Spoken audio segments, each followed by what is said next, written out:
Un cordial saludo a todos nuestros colegas de España, de Latinoamérica y de Colombia a este encuentro o panel que va a girar en torno a la propuesta de una pedagogía edificadora que bien adelantada la tiene nuestro colega Julio Arboleda.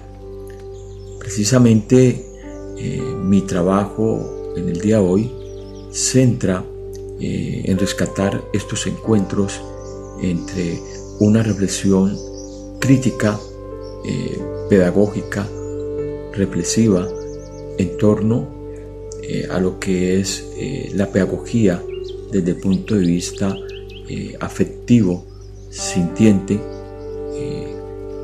para rescatarla en el ámbito de la escuela. A continuación, entonces, vamos a abordar este esfuerzo de puntos de encuentro entre ambas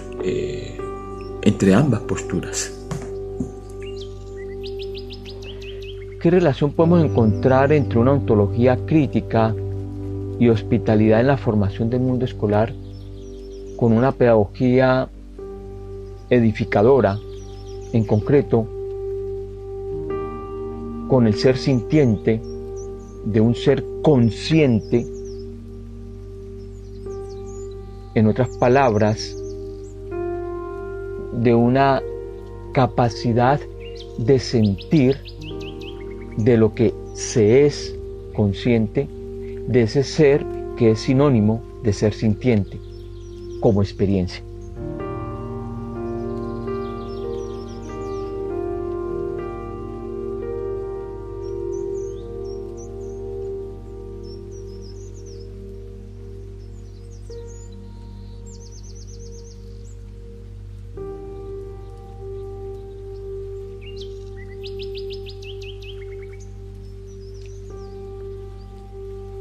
Para ello es necesario hablar de una ética de la inclusión y de la hospitalidad, que es un tema que hoy ha tomado relevancia en la escuela, de una ética que aqueja la vida actual y tiene un lugar preponderante en los seres humanos. Al igual que el principio de hospitalidad, que también en nuestro presente, en nuestra época, viene tomando una gran importancia porque cobra sentido para todos aquellos seres excluidos y no realmente incluidos y reconocidos como seres humanos en plenitud.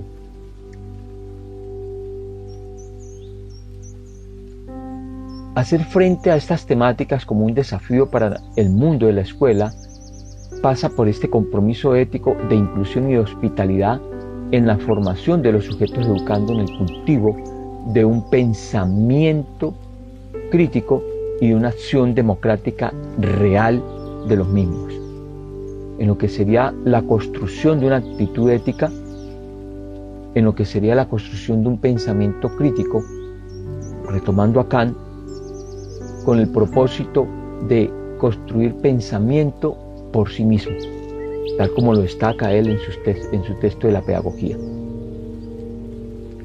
En una escuela que ha de cultivar una actitud ética como objetivo primordial para el educando, no solamente para él, sino para un ser en la ciudad. En este sentido, el currículo debe modificarse en un mundo acompañado de hospitalidad hacia el otro, en nuestro caso, que vendría a ser el sujeto educando. En él descubrimos, en su interioridad, que hay una serie de acontecimientos, tanto morales como epistemológicos, que van a determinar su formación, sea de manera positiva, cuando descubre o le llegan discursos que modifican su aprendizaje, sea de manera, digamos, negativa, cuando dichos discursos detienen toda expectativa que ha cultivado respecto a una determinada formación. Aquí el acontecimiento, y que Badiou lo trabaja muy bien, en el aula marca la formación no solo porque quiebra con la rutina, la cotidianidad, sino porque abre un mundo nuevo, a veces inesperado, que jalona nuestro interés y curiosidad, tanto individual como colectiva. Dado pues al calor humano que se da en el aula. En este sentido, el acontecimiento se constituye en un acto ético acompañado del saber y del conocimiento que va a decidir en la condición ontológica de ese ser sintiente como ser humano, pues obliga, arrastra hacia una toma de posición frente al aprendizaje, en lo que podríamos denominar una actitud pedagógica frente a los procesos de formación en los cuales demostramos dicha disposición para el saber, para el conocimiento, en el que la novedad, pese a un discurso repetitivo que sea en la escuela, en su labor de conservar la memoria de un pueblo, de una cultura, ha de ser interesante su lenguaje. Esto implica una historia no solo del sujeto en cuestión, sino una historia colectiva, una historia de vida y del entorno al que pertenece. Es así que en el acto pedagógico el otro es recibido e interactúa en nuestras vidas. Es decir, el otro, a partir del conocimiento de sí mismo, se apropia del proceso educativo. El maestro, en su mirada y su acción, lo acompaña en lo que sería la constitución pedagógica de sí mismo. En nuestro presente sería un proceso complejo y difícil, pues la mirada que se desplaza hoy en la escuela es hacia el objeto como recompensa de todo conocimiento. La verdad es objeto de galardón, de título y de competencia, donde la mirada de sí mismo como acto pedagógico es marginada y la relación con el otro es indirecta, mediada por el objeto fuente de riqueza que suplanta el rostro.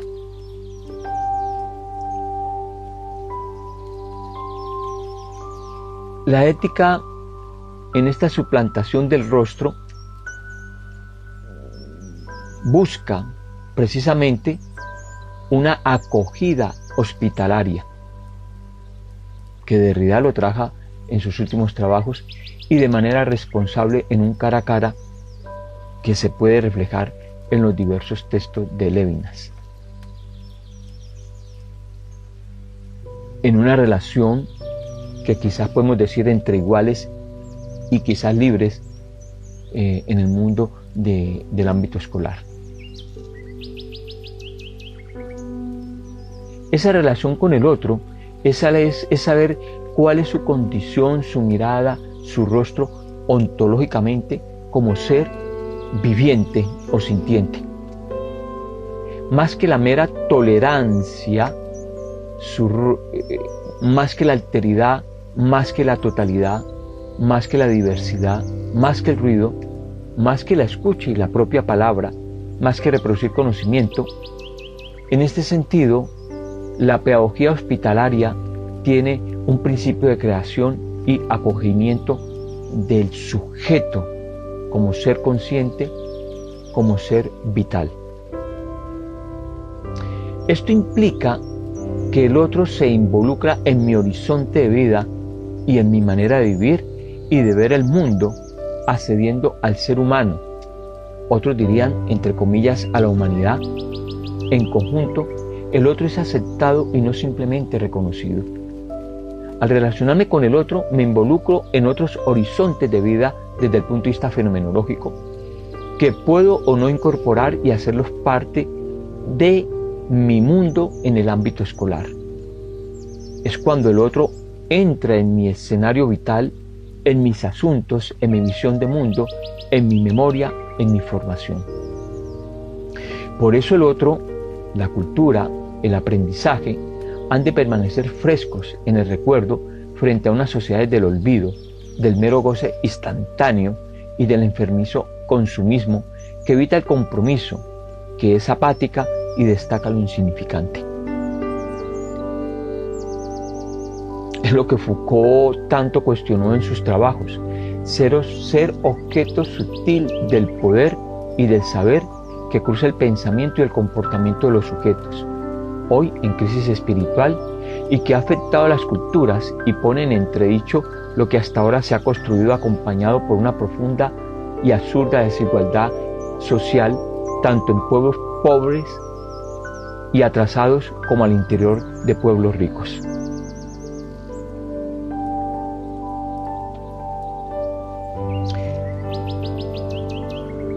En este sentido, hay unas lógicas culturales y sociales que se caracterizan por borrar la historia, donde prima el olvido y se queda reducido a meros asuntos pragmáticos y queda en la mera apariencia lo bello, como diría Nietzsche.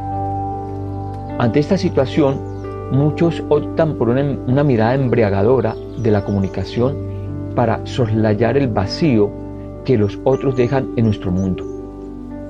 Precisamente, la memoria histórica en el currículo escolar hace que estos sucesos no queden en el olvido, como el horror, lo absurdo, la barbarie.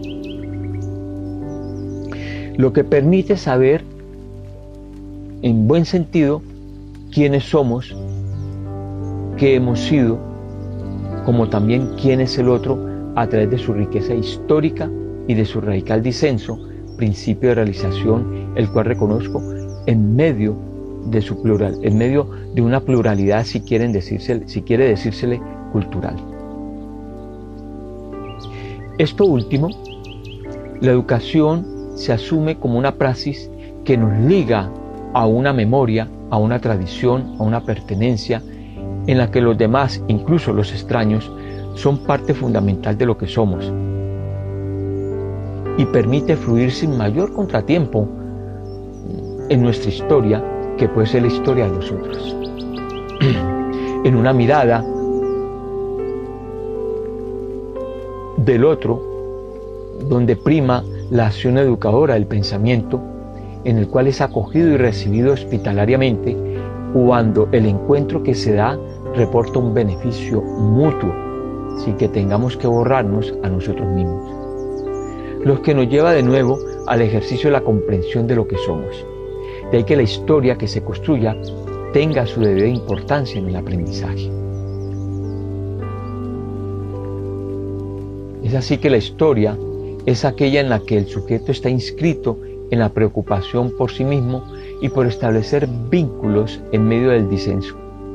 La escribe, la arma como fuente literaria en la que el personaje central es él mismo, asumido creativamente a través del lenguaje con el otro, con los hechos inéditos en el aprendizaje que nos beneficia en el momento de fortalecer nuestra subjetividad, la cual ha de ayudar a la construcción de la autonomía en sus diversas características morales e intelectuales, podemos decirlo así, por medio de lo que Foucault, ha llamado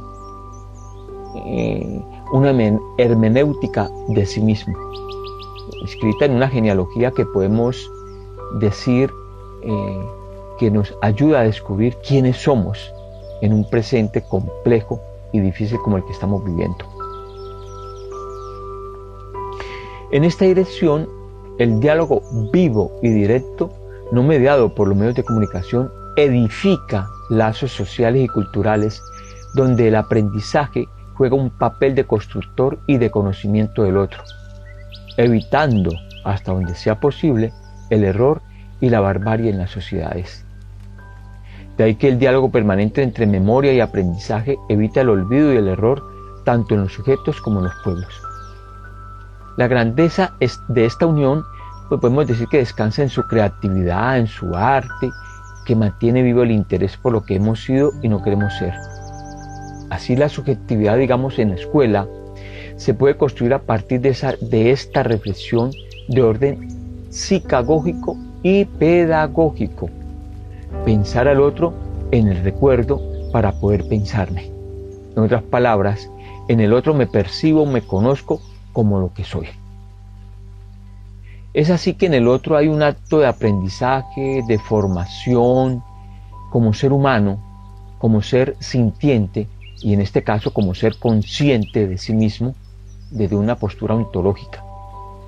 La mirada que tenemos de Él no se da en la privacidad, en el egoísmo, sino en el espacio público ante los demás como seres virtuosos. No hay necesidad, digamos, de ocultarse, al contrario, como lo hace el filósofo socrático, ponerse a la luz ante los demás. Y esto significa destacar, resaltar lo que está oculto, lo marginado, lo ignorado, lo excluido ante la mirada de los demás. Y en este caso, en el aula y concretamente en un discurso que se construye en el currículo y se pone en práctica en una didáctica que sería edificante. En este sentido, estar frente al otro conjuga no solo con el mirar, sino con el escuchar y con el sentir. Ojo, con el sentir. Es decir, con todos nuestros sentidos que nos liga al mundo, nos comunica, nos permite interactuar y, ojo, y evitar nuestro aislamiento, nuestro autismo cultural y social. Por lo tanto, nos ayuda a construir lo común, un diálogo vivenciado, permitiendo no solo reconocer un mundo familiar, sino hacerlo parte de nuestras proyecciones y acciones fundamentales de nuestro horizonte de vida, que está conservado en el acervo de la memoria. Por tanto, sin el otro no somos nada, pues nos debemos a él, como él a nosotros. Por eso, la educación ha de jugar un papel clave en este proceso de relación entre seres humanos. Que la pedagogía edificante sería lo sintiente. Entonces, la educación en la escuela es un acompañamiento que forja el espíritu de un ciudadano, de un futuro ciudadano profundamente solidario en el espacio urbano de una ciudad democrática y hospitalaria. En este sentido, el sujeto educando comparte en espacios familiares la presencia y familiaridad de los otros, que es el tercero, con el cual participa en ámbitos abiertos de manera anónima y afectivamente alejados, que políticamente se conjuga en asuntos comunes que le afectan citadinamente cuando nos anunciamos en ese espacio. Por eso el rostro deja de ser uno más cuando asumimos un papel protagónico y político. En esta dirección, digamos que la ciudad se convierte en la morada ética universal, pues en ella nos realizamos de múltiples formas, algunas veces con dificultad cuando queremos salir adelante, en otras con pleno éxito y con satisfacción. De ahí entonces que hablar de este sujeto no solamente sea un reconocimiento político, económico, social y cultural, sino estimación, placer y amor. En otros términos, podemos construir una ética de la hospitalidad de un ser sintiente, es decir, de un ser plenamente consciente de lo que es y donde el otro es aceptado y bienvenido, siempre y cuando en medio de esa alteridad no afecte y ponga en peligro la vida o mi misma vida.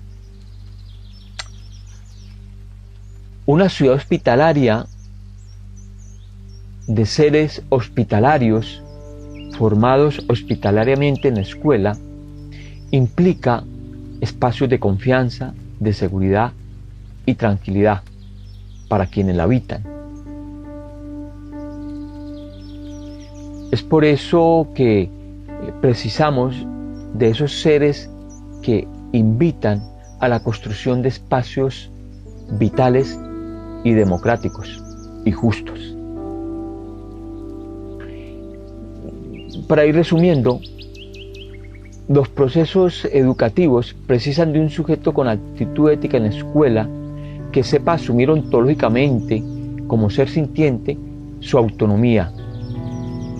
Es lo que es él al aprender, que se enfrenta a situaciones complejas para salir adelante y que asume una actitud caracterizada por mirarse, conocerse, dominarse y gobernarse a sí mismo, en el que el otro cuenta como elemento transformador, lo cual va más allá de una escuela que no quede presa en el mero escribir, podemos decirlo así, y el mero contar, en la sola adquisición de habilidades irreflexivas.